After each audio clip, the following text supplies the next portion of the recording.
तीन ही बैग? इसका मतलब है परोमिता ने फिर से अपनी पैकिंग नहीं की। ये लड़की हमेशा देर करवाती। प्रीति भाभी, गाड़ी तैयार है। ठीक है मदन, तुम ये सारी बैग्स अंदर रख लो, कुछ करके आते ही हम निकल जाएंगे। आई होप सुलोचना दीदी तैयार हो गई हो। कुछ मदद? नहीं, बस। तो परोमिता जी, फाइनली आपकी पैकिंग हो ही गई। क्या करूं दीदी, मैं इतनी कंफ्यूज हो जाती हूँ पैकिंग कर, समझ में नहीं आता मैं क्या रखूं और क्या नहीं। भाभी ये सही कह रही है, वो तो क्या है ना कि मैंने इसकी मदद कर दी, वरना कल सुबह तक इसकी पैकिंग नहीं होती। बस बस, इतना क्रेडिट लेने की जरूरत नहीं है। ये मत भूलो, इस बार घूमने जाने का प्लान मैंने बनाया। क्यों दीदी? हाँ ये बात तो सच है। प्रीति जरा सुनना, अम्मा जी आपको बुला रही हैं। अच्छा।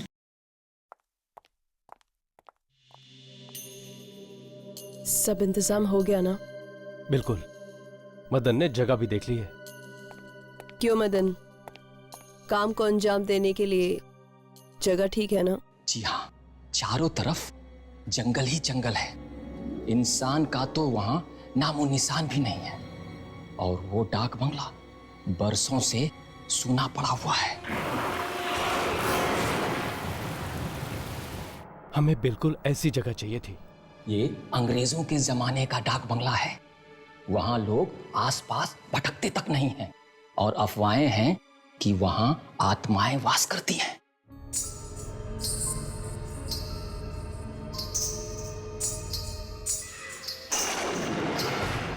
तो चलो, क्यों ना हम उन अफवाहों को सच साबित कर दें?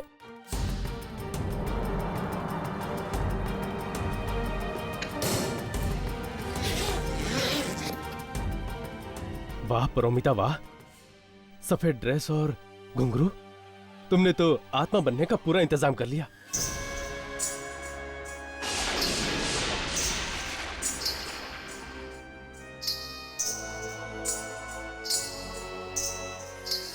अच्छा मदन, तुम्हारे उस आदमी हरिया से बात हो गई है ना? हाँ भैया, मेरी सारी बातें हो गई है, वो उसी इलाके का है, मैंने उसे एडवांस भी दे दिया है। शाबाश मदन, अब सारा पाप करेंगे हम, और इल्जाम आएगा उस आत्मा पर जो कि है ही नहीं। अब जल्दी से सारा प्लान मुझे वापस बताओ। हमारी गाड़ी ठीक डाक बंगला के सामने जाकर खराब हो जाएगी।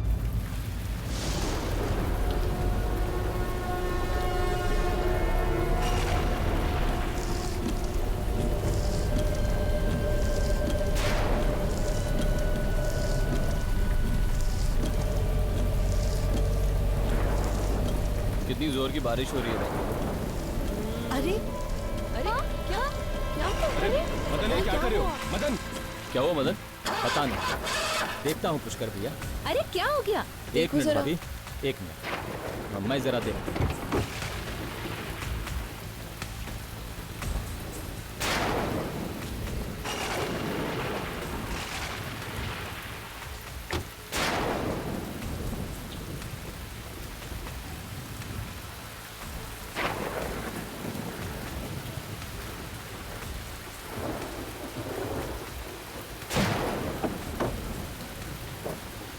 ये हम देखकर आए क्या? हमें देखना चाहिए।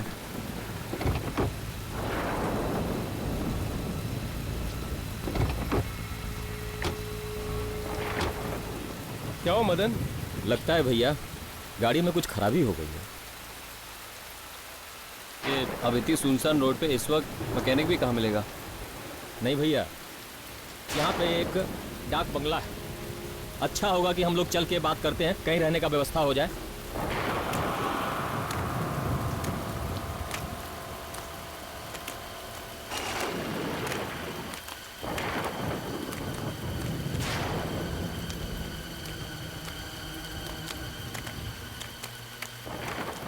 कोई है? अरे भाई कोई है? कोई है? हेलो?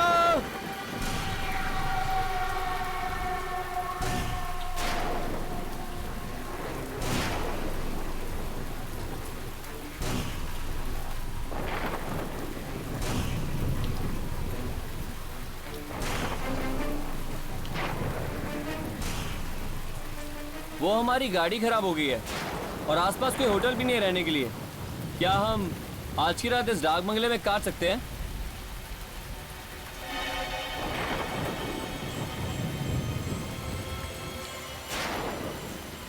भैया इसे कुछ पैसे दो।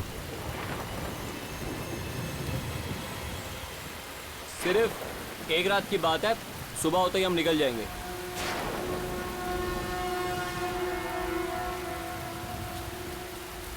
ठीक है, पर क्या? आप लोगों की सुरक्षा की जिम्मेदारी मैं नहीं ले सकता। सुरक्षा? क्या यहाँ आसपास कोई डाकू वाकू है? नहीं, ये डाक खाना काफी समय से बंद पड़ा हुआ है, और जो जगह काफी समय से बंद हो उस जगह पर अनजान शक्तियों का वास हो जाता है। ठीक है भाई, बस आप हम लोगों को सर छुपाने की जगह दे दीजिए। अपनी सुरक्षा का बीड़ा हम लोग खुद उठा लेंगे। ठीक है भाई साहब, वो कुछ चाय नाश्ते का इंतजाम हो सकता है यहाँ? यहाँ कुछ नहीं मिल सकता, पर हाँ, इस जंगल के पीछे एक बाजार है। आप लोगों की किस्मत अच्छी हुई तो वहाँ कोई दुकान खुली हुई मिल जाएगी। ठीक है भैया, मैं कुछ न कुछ बाजार से लेकर आता हूँ। रुको, मैं भी चलता हूँ तुम्हारे साथ। इसकी कोई जरूरत नहीं है भैया। अच्छा सुनो, कुछ पैसे तो लेते जाओ। एक मिनट भैया, मैं देता हूँ। अच्छा सुनो, और वो सामान भी लेके आना। जी भैया। ओके।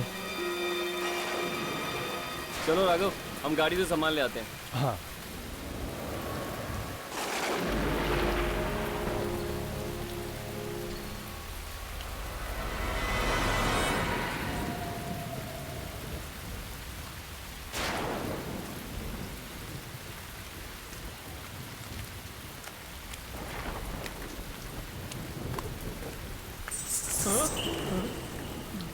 घुघरू की आवाज।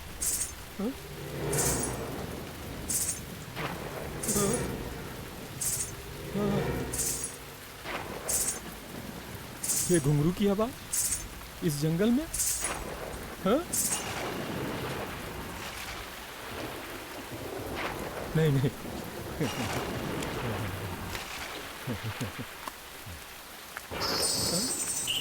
घुंघरू की आवाज कैसे आई? हाँ? हाँ? हाँ?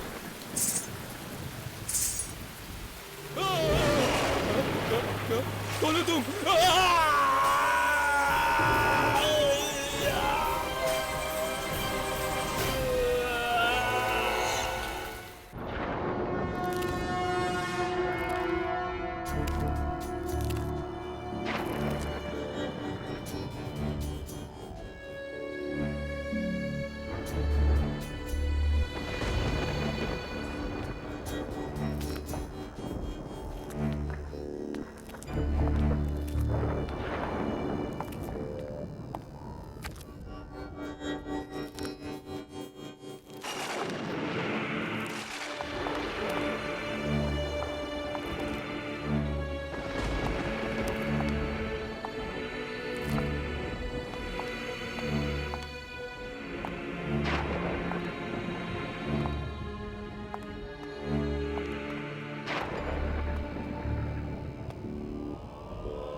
ये कुर्सी ऐसे हिल क्यों रही है? हवा से हिल गया होगा प्रीति। नहीं पुष्कर, ये तो ऐसे हिल रही है जैसे इस पर कोई बैठा हो। हाँ, शायद इस पे कोई ऐसा आदमी बैठा है जो शायद हम लोग को दिखाई नहीं दे रहा। प्लीज राघव, ऐसी बातें मत करो, मुझे बहुत डर लगता है। एक तो यहाँ पर लाइट्स भी नहीं है। भाई साहब ये लाइट्स कब तक आ जाएगी?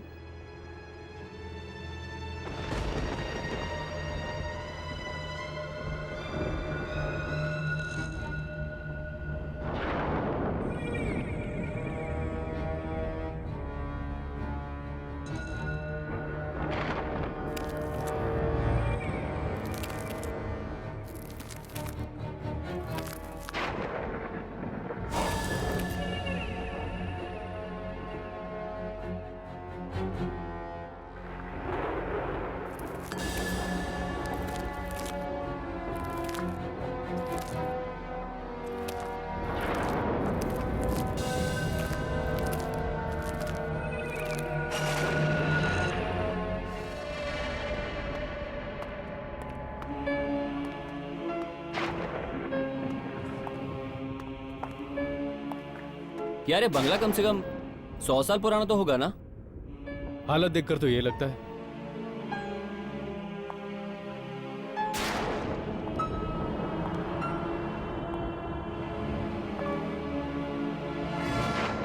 यहाँ पर तो सारे कमरे खुले हैं, सिर्फ ये एक कमरा बंद क्यों है? क्योंकि इस कमरे में मेरी मालकिन का सामान पड़ा हुआ है। आखिर ऐसा है क्या इस कमरे में? यह जानने की ना तो तुम्हें जरूरत है और ना ही कभी जानने की कोशिश करना।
यहाँ पर तो कोई नहीं है। लगता है वाकई में ही मेरे कान बज रहे थे। लेकिन घुंघरू की आवाज तो कितनी साफ सुनाई दे रही थी। मुझे तो बहुत जोरों की भूख लगी है। मेरे पेट में तो चूहे कबड्डी खेल रहे हैं। यहाँ पर कोई स्टोव भी नहीं है, वरना नाश्ता तो बना लेते। है ना, स्टोव है यहाँ। स्टोव है? पर कहाँ? यहाँ नीचे एक तहखाना है। तहखाना? हाँ, तहखाना। वैसे नीचे कोई पुरानी चीजें पड़ी है और वहाँ आपको स्टोव भी मिल जाएगी। अरे वाह, चलो चल के ले आते हैं। चलो।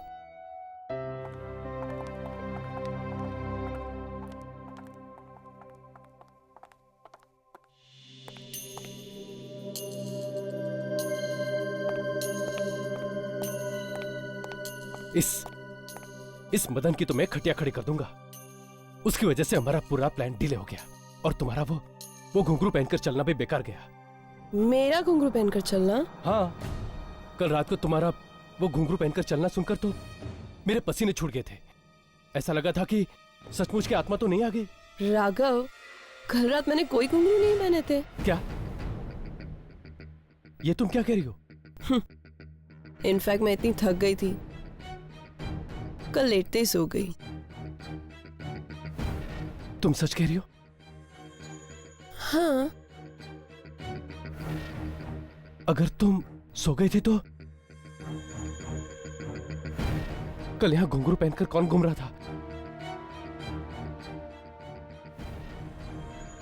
राघव, सच में यहाँ कोई आत्मा तो नहीं है ना? नहीं, वो शायद मेरा वहम होगा। खैर मैं एक काम करता हूं, मदन को ढूंढ के आता हूं, ठीक है?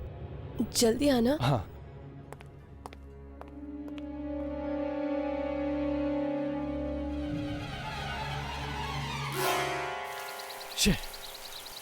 ये मदन कहाँ रह गया? उसकी वजह से सारा प्लान।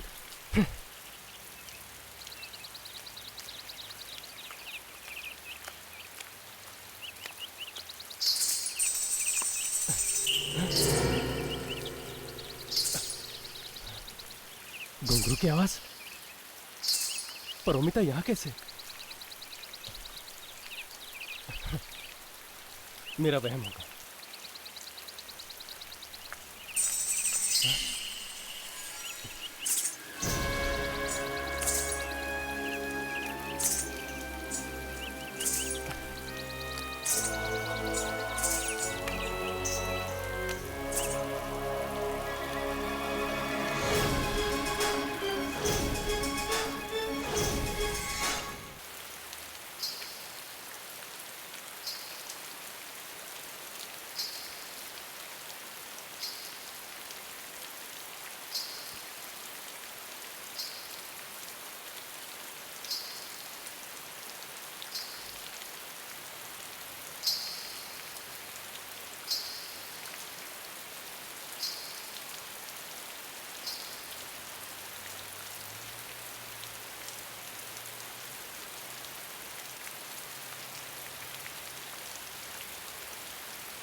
मदन!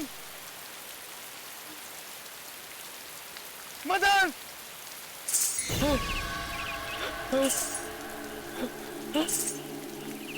कौन है? कौन है वहां? कौन?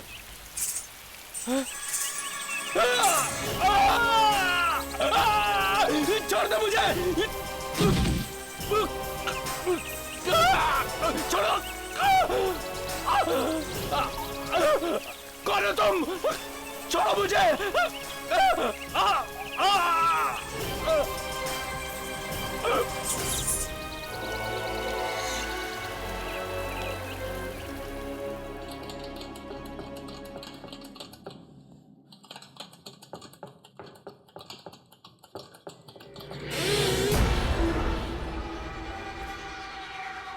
ये दरवाजा अपने आप कैसे बंद हो गया?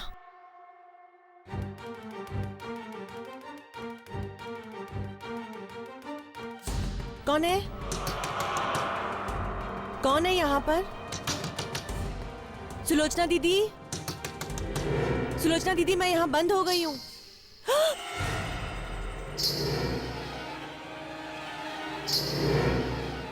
ये तो वही घुंघरू की आवाजें हैं। कौन है?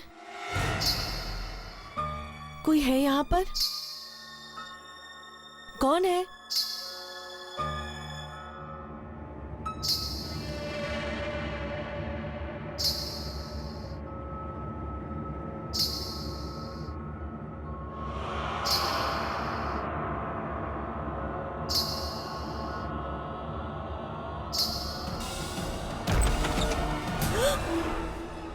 क्या हुआ? वो स्टोव जल नहीं रहा है क्या? कोई बात नहीं, चलो हम कुछ और इंतजाम करते हैं। चलो।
मुझे तो बहुत फिक्र हो रही है।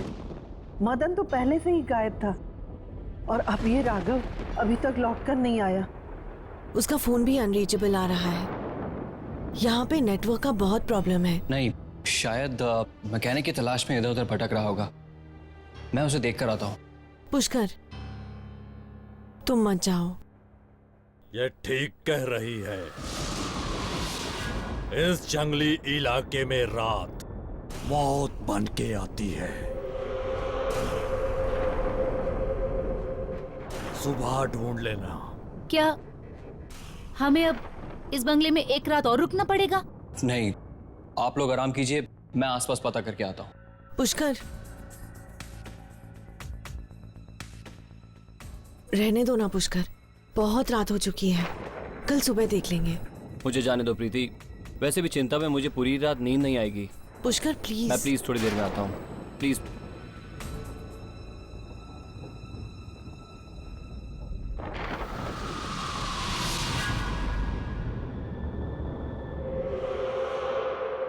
मरेगा, ये भी मरेगा।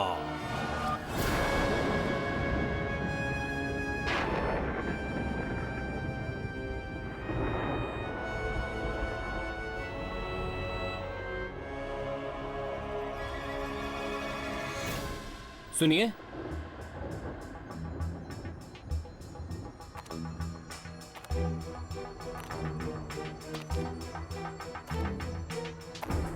कौन लड़की है?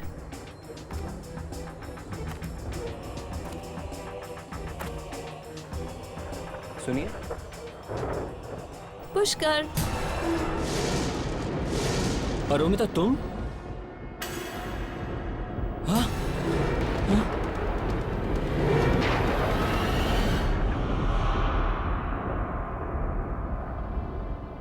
क्या हुआ? तुम इतने परेशान क्यों लग रहे हो? नहीं, वो मैंने अभी अभी किसी को यहाँ सफेद ड्रेस में देखा। तुमने किसी आत्मा को देखा? ये मजाक का वक्त नहीं है परोमिता, मैं सच कह रहा हूं। मैंने अभी भी किसी को देखा यहाँ पे। अच्छा बाबा, सॉरी, अभी तो नहीं है ना? अभी सिर्फ मैं और तुम, हम दोनों यहाँ है ना?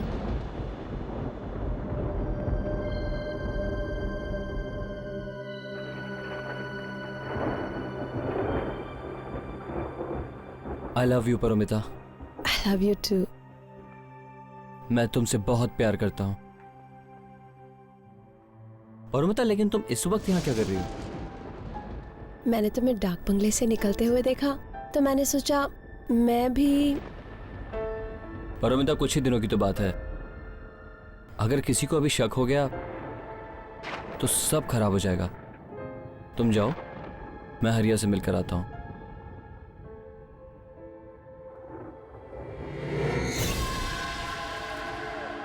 ये तो क्या कह रहा है हरिया? अगर मदन कल तेरे से नहीं मिला तो वो गया कहाँ? वो सब अपने को नहीं मालूम, पर आज रात आपका काम हो जाएगा। ठीक 2 बजे मैं उस डाक बंगले पर पहुंच जाऊंगा। ठीक है, लेकिन एक बात का ध्यान रखना, हमारा कमरा कॉरिडोर के बाईं तरफ है। आज रात अपने घर का दरवाजा खुला रखना साहब, लेकिन और तो कोई नहीं होगा वहां। तुम उसकी चिंता मत करो, मैं भी किसी बहाने से बाहर निकल जाऊंगा और घर के बाकी सभी लोग सो रहे होंगे। लेकिन हाँ, हमारा काम तो हो जाएगा ना।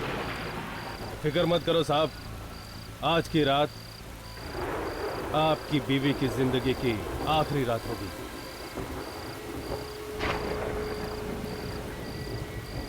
तुम ये रखो।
क्या हुआ प्रीति?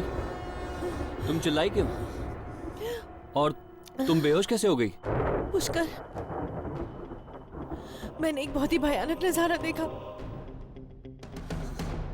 मेरे तो होश ही उड़ गए थे। ऐसा क्या देख लिया तुमने? पुष्कर, यहाँ पे एक अंग्रेज औरत थी। वो एक आदमी को मार रही थी, अपने दांतों से उसकी नसें काट के।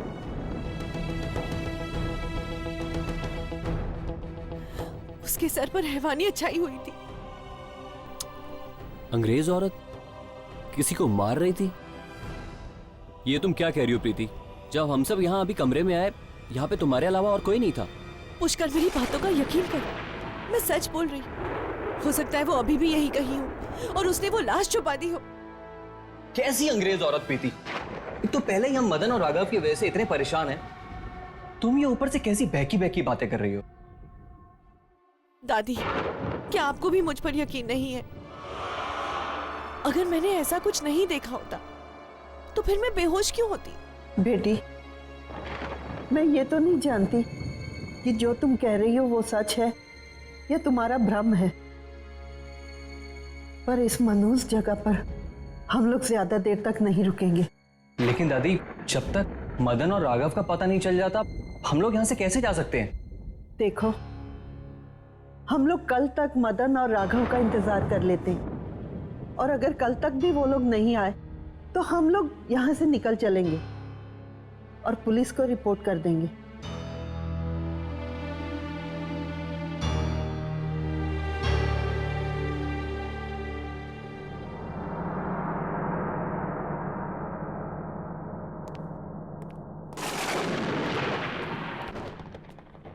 प्रीति, अब तुम सो जाओ।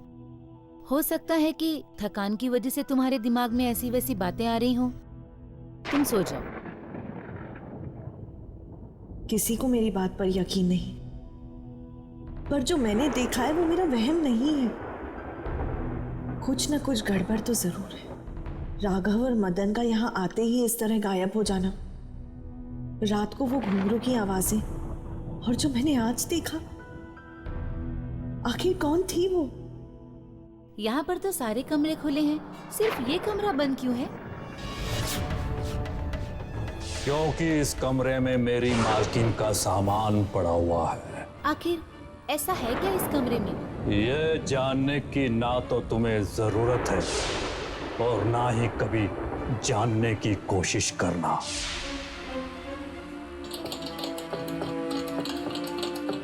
अरे ये चाबी तो देखो, आजकल की चाबियों से कितनी अलग है ना।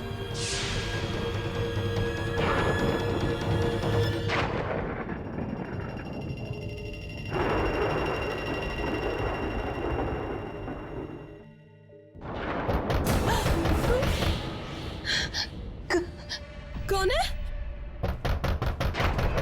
कौन है? पारो, मैं हूँ पुष्कर। पुष्कर?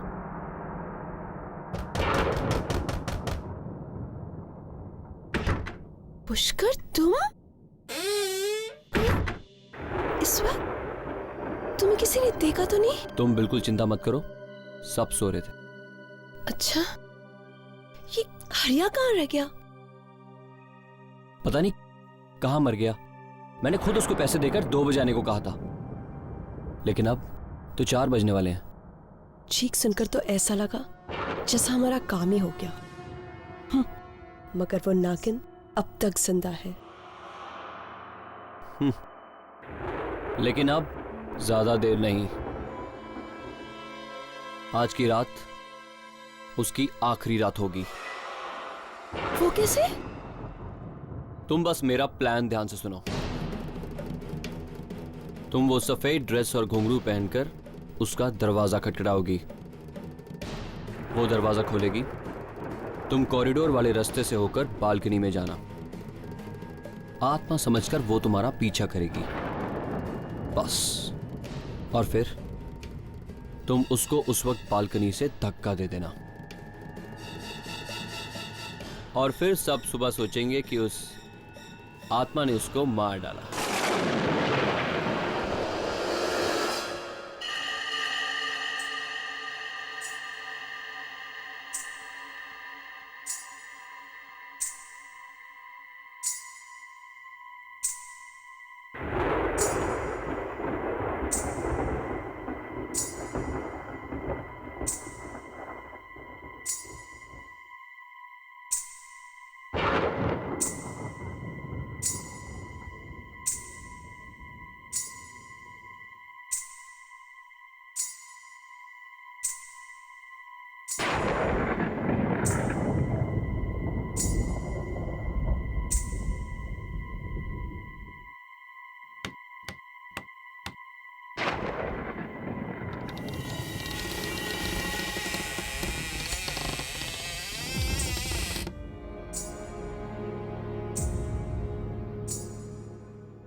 कहाँ गई वो चाबी?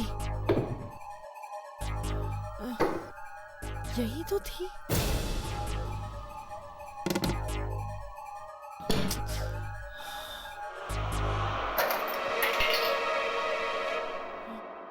लगता है ये वही बंद दरवाजे की चाबी है।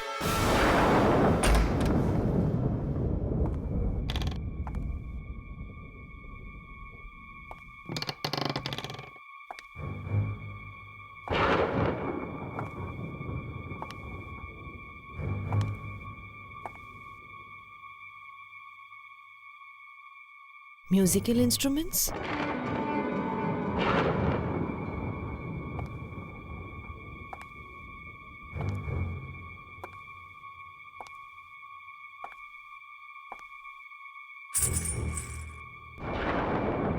घुंघरू,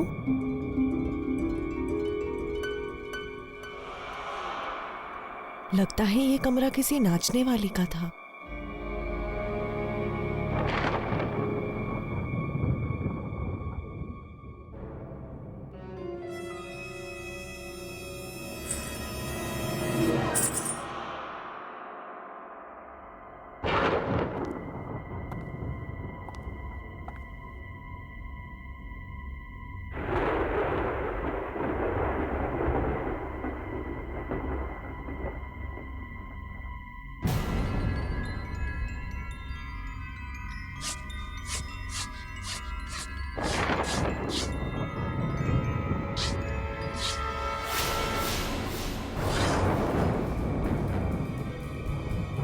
पुष्कर, वो अंग्रेज औरत के साथ 1945? 65 साल पुरानी तस्वीर। तुम्हारी हिम्मत कैसे हुई इस कमरे में आने की?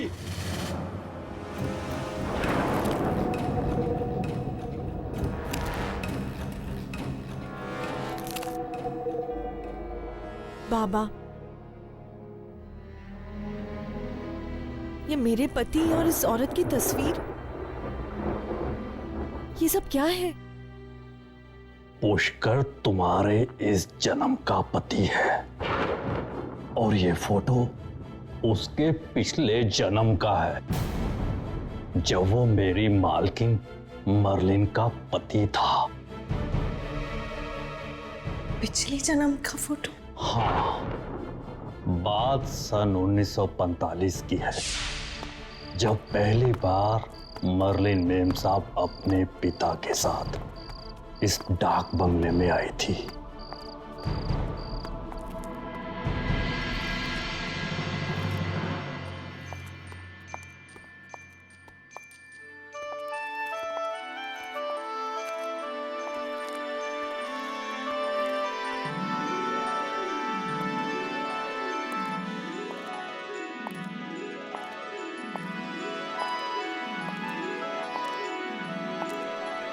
कुछ ही दिनों में उन्हें हमारा देश, यहाँ के रीति रिवाज, तीज त्योहार सब इतने भागे कि वो दिल से हिंदुस्तानी बन गए। यहाँ तक कि हमारे देश के लोक नृत्य से भी वो इतना प्रभावित हुई कि उन्होंने खुद वो नृत्य एक मास्टर से सीखना शुरू कर दिया। और वो मास्टर कोई और नहीं बल्कि तुम्हारे इस जन्म का पति पुष्कर था।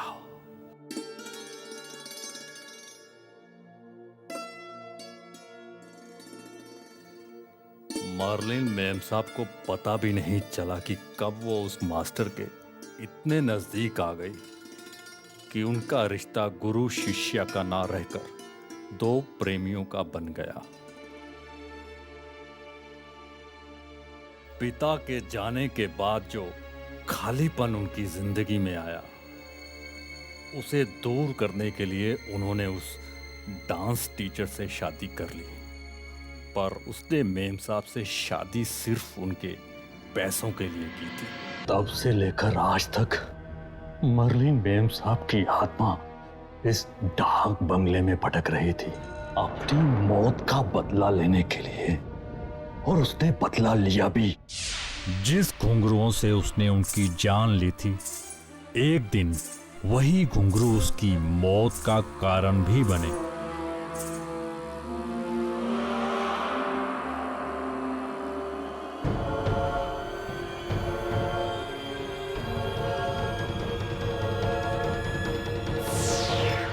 लेकिन मर्लिन ने पुष्कर से बदला ले लिया था ना, तो फिर भी उसकी आत्मा मुक्त क्यों नहीं हुई? अब तक क्यों भटक रही है? आत्मा इतनी आसानी से मुक्त नहीं होती, खासकर ऐसी आत्मा जिसे धोखे और बेवफाई की चिंगारियां पल पल जलाती हों। तो क्या वो पुष्कर से एक बार फिर बदला लेना चाहती है? पता नहीं।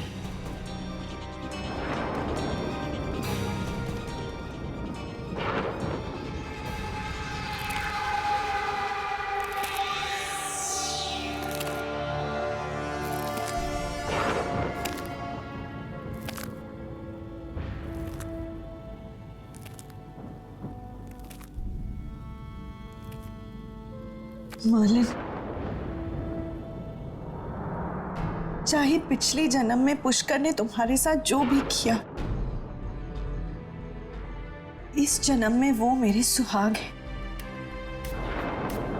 और मैं उनका बाल भी बाका नहीं होने दूंगी। परमिता, आंखें खोलो परमिता। ये सब क्या हो गया परमिता? परमिता, तुम मुझे छोड़ के नहीं जा सकती परमिता। पुष्कर, परमिता, आंखें खोलो परमिता। परोमिता, परोमिता, परोमिता, परोमिता, परमिता,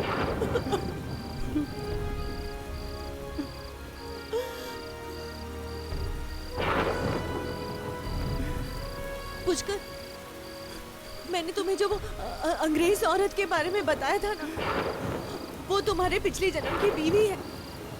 उसी ने हमारी परोमिता को मार डाला। पुष्कर, हमें यहाँ से चले जाना चाहिए, इससे पहले कि वो तुम्हें भी मार दे। चलो यहाँ से भाग जाते। बकवास बंद करो। परोमिता को किसी आत्मा ने नहीं बल्कि तुमने मारा है, तुमने। क्या? ये तुम क्या कह रहे हो पुष्कर? हाँ, मैं सच कह रहा हूँ। भला मैं अपनी बहन को क्यों मारूंगी? क्योंकि तुम्हें हमारे प्लान के बारे में पता लग गया था। प्लान? कैसा प्लान? तुम्हें रास्ते से हटाने का प्लान। क्या? उस रात गाड़ी खराब नहीं हुई थी, बल्कि मदन ने जानबूझकर खराब करवाई थी। हमने एक खूनी को तुम्हारी सुपारी दी थी और इस डाक बंगले में तुम्हें मारने का प्लान बनाया था। और वो आत्मा और कोई नहीं, तुम्हारी अपनी बहन परोमिता है, जो तुम्हें डराने के लिए सफेद ड्रेस और घुंघरू में इस डाक बंगले में घूमा करती थी। हमने सोचा था कि वो खूनी तुम्हें मार डालेगा और सारा इल्जाम उस बेचारी आत्मा पर आ जाएगा। लेकिन तुम तो 2 कदम आगे निकली। हाँ, तुमने परोमिता को ही मार दिया। पर पुष्कर, तुम मुझे क्यों मार देना चाहते थे? मैं तो तुमसे कितना प्यार करती हूँ पुष्कर। नहीं, लेकिन मैं तुमसे प्यार नहीं करता। मैं परोमिता से प्यार करता था। तो तुमने मुझसे शादी क्यों की? तुम्हारी दौलत के लिए, क्योंकि तुम्हारे बाप ने सारी दौलत तुम्हारे नाम कर रखी थी और तुम्हारे मरने के बाद तुम्हारी सारी दौलत मेरी हो जाती और फिर मैं खुशी खुशी अपनी परोमिता के साथ शादी कर लेता। चंद रुपयों के लिए तुम मुझे मार देना चाहते थे? मरना तो तुम्हें अब भी होगा। परोमिता का बदला मैं तुमसे लेकर रहूंगा। पुष्कर, ये तुम क्या कर रहे हो? पुष्कर, पुष्कर।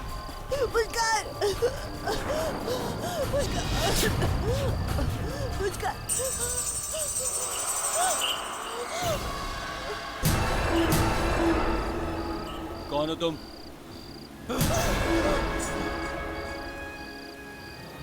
जो मर्लिन के साथ हुआ वो मैं प्रीति के साथ नहीं होने दूंगी।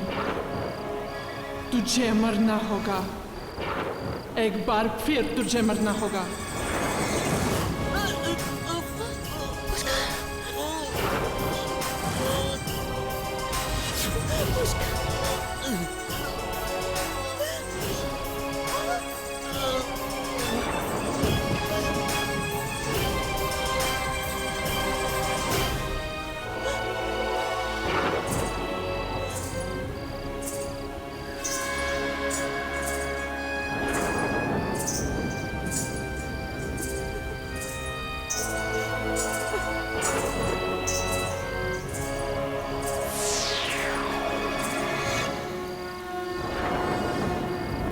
प्रीति, प्रीति, क्या हुआ? प्रीति,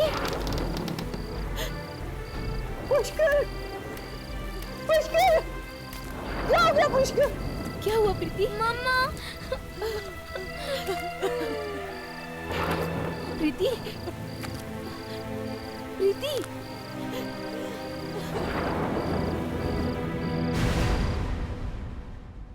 ऐसे और भी मज़ेदार वीडियो के लिए हमारे चैनल को लाइक, शेयर और सब्सक्राइब करें।